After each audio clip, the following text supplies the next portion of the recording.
ಪತ್ರಕರ್ತರ ಸಂಘದಿಂದ ವಿದ್ಯಾರ್ಥಿಗಳಿಗೆ ಚಿತ್ರಕಲೆ ಸ್ಪರ್ಧೆ. ಮಾಧ್ಯಮಗಳು ಸಮಾಜ ಪರಿವರ್ತನೆಗೆ ಪೂರಕವಾದ ಸುದ್ದಿಗಳಿಗೆ ಮಹತ್ವ ನೀಡಬೇಕು. ಮಾಧ್ಯಮಗಳು ಸಮಾಜದ ಪರಿವರ್ತನೆ ಮತ್ತು ಜನಜಾಗೃತಿಗೆ ಪೂರಕವಾದ ಸುದ್ದಿಗಳಿಗೆ ಹೆಚ್ಚು ಮಹತ್ವ ನೀಡಬೇಕೆಂದು ವಿಧಾನ ಪರಿಷತ್ ಉಪಸಭಾಪತಿ ಎಂಕೆ ಪ್ರಾಣೇಶ್ ಹೇಳಿದರು.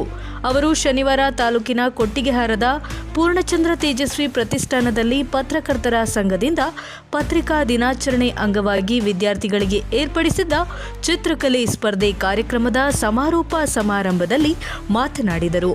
ಸುದ್ದಿ ಮಾಧ್ಯಮಗಳು ಸಮಾಜದ 4ನೇ ಅಂಗವಾಗಿದ್ದು, ಸಾಮಾಜಿಕ ಸಮಸ್ಯೆಗಳನ್ನು ಬೆಳಕಿಗೆ ತರುವ ಜೊತೆಗೆ ಆಡಳಿತ ಕಾರ್ಯ ವೈಖರಿಯನ್ನು ಎಚ್ಚರಿಸುವ ಕೆಲಸ ಮಾಡಬೇಕು.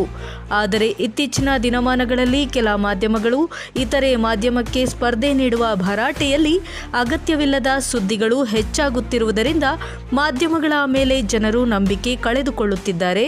ಇದು ಆಗಬಾರದೆಂದು ಸಲಹೆ ನೀಡಿದರು. ಯಾವಾಗಲೂ ಅಷ್ಟೇ ಸ್ಪರ್ಧಾತ್ಮಕವಾಗಿ ಇರಬೇಕು. ಆದರೆ ಕೇವಲ ಸ್ಪರ್ಧಾತ್ಮಕ ವಿಚಾರಕ್ಕೋಸ್ಕರ ನಾವು ಯಾವತ್ತೂ ಇಲ್ಲ ಸಲ್ಲದ ವಿಚಾರಗಳನ್ನು ಇದರೊಳಗಡೆ ಓಡಿಸುವಂಥ ಪತ್ರಿಕೆಯಲ್ಲಿ ಮಾಡುವಂಥ ಕೆಲಸಗಳನ್ನು ನೀವು ಮಾಡಿಲ್ಲ. ನಾನು ಹೇಳ್ತಾ ಇರೋದು ಎಲ್ರಿಗೂ ಆಗಬಾರ್ದು. ಯಾಕೆಂದರೆ ಇವತ್ತು ನಾವು ಟಿ ವಿ ಮಾಧ್ಯಮವನ್ನು ನೋಡ್ತಾ ಇದ್ದೇವೆ. ನನಗೆ ನಿನ್ನೆ ಎಲ್ಲೋ ಒಂದು ಚರ್ಚೆ ಆಗುವಂಥ ಸಂದರ್ಭದಲ್ಲಿ ನಾನು ಯೂಟ್ಯೂಬ್ನಲ್ಲಿ ನೋಡ್ತಾ ಇದ್ದೆ. ಆಗ ಒಬ್ಬರು ಹೇಳ್ತಾ ಇದ್ರು, ಅಲ್ಲ ಚುನಾವಣೆ ಆಗಿರುತ್ತೆ, ಮತ ಎಣಿಕೆ ಇನ್ನೂ ಪ್ರಾರಂಭನೇ ಆಗಿರೋದಿಲ್ಲ, ಒಳಗಡೆ ನಾವೇ ಇರ್ತೀವಿ. ಆದರೆ ಆಗಲೇ ಇಂಥವ್ರು 5,000 ಮುಂದೆ, 3,000 ಮುಂದೆ, 2,000 ಮುಂದೆ ಅನ್ನುವಂಥದ್ದನ್ನ ಅಂದರೆ ಕಾಂಪಿಟೇಷನ್ ಅಂದರೆ ಸ್ಪರ್ಧೆ ಇರಬೇಕು. ಆದರೆ ಯಾವ ರೀತಿಯ ಸ್ಪರ್ಧೆ? ಇಂತಹ ಚಾನೆಲ್ನಲ್ಲಿ ಬರ್ತಾ ಇದೆ, ಅದಕ್ಕೋಸ್ಕರ ನನ್ನ ಚಾನೆಲ್ನಲ್ಲಿ ಬರಬೇಕು, ಇಲ್ಲ ನನ್ನ ಪತ್ರಿಕೆಯಲ್ಲಿ ಬರಬೇಕು. ಇನ್ನು ಇದಕ್ಕೂ ಮುನ್ನ ಚಿತ್ರಕಲೆ ಸ್ಪರ್ಧೆ ವೀಕ್ಷಣೆಗೆ ಆಗಮಿಸಿದ್ದ ಮಾಜಿ ಸಚಿವ ಬಿಬಿ ನಿಂಗಯ್ಯ ಮಾತನಾಡಿ, ಶಾಲೆಗಳಲ್ಲಿ ಪಠ್ಯೇತರ ವಿಷಯಗಳಿಗೆ ಹೆಚ್ಚು ಒತ್ತು ಕೊಡದ ಕಾರಣ ಮಕ್ಕಳಲ್ಲಿರುವ ಪ್ರತಿಭೆಗಳು ಬೆಳಕಿಗೆ ಬಾರದಂತಾಗಿದೆ. ಹಾಗಾಗಿ ಮಕ್ಕಳ ಪ್ರತಿಭೆಗಳು ಅನಾವರಣಗೊಳ್ಳುವಂತಹ ಕಾರ್ಯಕ್ರಮಗಳು ಹೆಚ್ಚಾಗಿ ನಡೆಯಬೇಕು.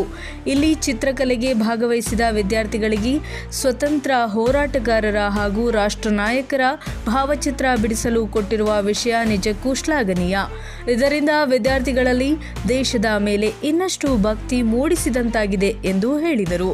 ಚಿತ್ರಕಲೆ ಸ್ಪರ್ಧೆಯಲ್ಲಿ ಪ್ರಥಮ ಸ್ಥಾನ ಎಂಇಎಸ್ ಶಾಲೆಯ ವಿದ್ಯಾರ್ಥಿ ಅಂಗದ್ ಅವಿನಾಶ್ ಭಟ್, ದ್ವಿತೀಯ ಬಣಕಲ್ ವಿದ್ಯಾಭಾರತಿ ಶಾಲೆಯ ಬಿಎಲ್ ಲೋಚನ್, ತೃತೀಯ ಸ್ಥಾನ ಬಣಕಲ್